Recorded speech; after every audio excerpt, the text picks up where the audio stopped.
So this is a case of a 65 years old lady underwent primary TKR on her right knee 15 months earlier in a different hospital. She had the left knee in the same hospital 5 years prior to that, and she was happy with that, so she went back to the same hospital, but the surgeon had left, so she found another surgeon.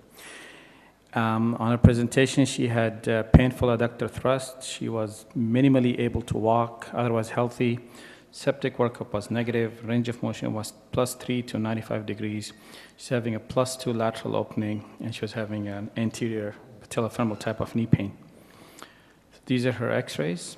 If you can see on the lateral, she has oversized femoral component, and here is put in complete varus malalignment. Patella was not resurfaced, explaining at least partly her anterior knee pain.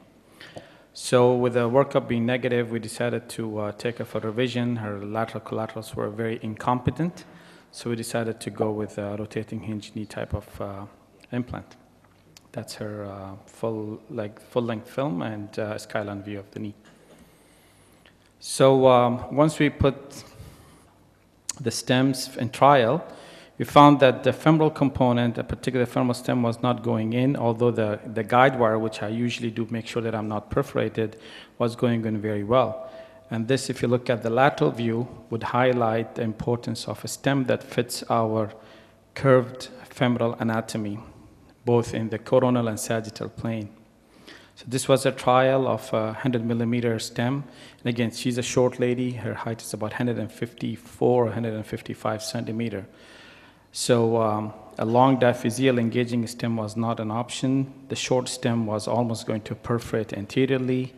We tried with curved taper stem, which is on your right side, and again, that was not curved enough to match her femoral curve. On the left side is the short, sharp fluted stem, which ideally is a diaphyseal engagement, and this diaphyseal engaging stem.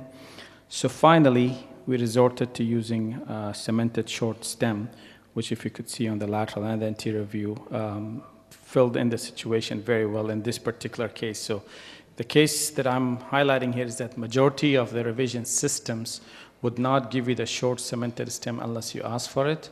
They'll give you one type of revision stem, be that the long metaphyseal or straight or offset. In my part of the world, we were lucky that we had one of those short cemented stems sitting on inventory, and the company were basically nagging on our head to take it back because we haven't used it for a couple of years. So I think in our patient, I think the same thing applies to India, Middle East, that we do have this curved femur that every now and then would require some kind of a short cemented stem, pretty much like Ari showed yesterday. Okay, thank you. Just one quick question, if you can go back to that X-ray where, you said that you decided to revise the patient and then you said that the collaterals were incompetent. Yeah. So which collateral? Lateral collateral. Lateral was incompetent. Yeah, so that's why you did a hinge. Yeah.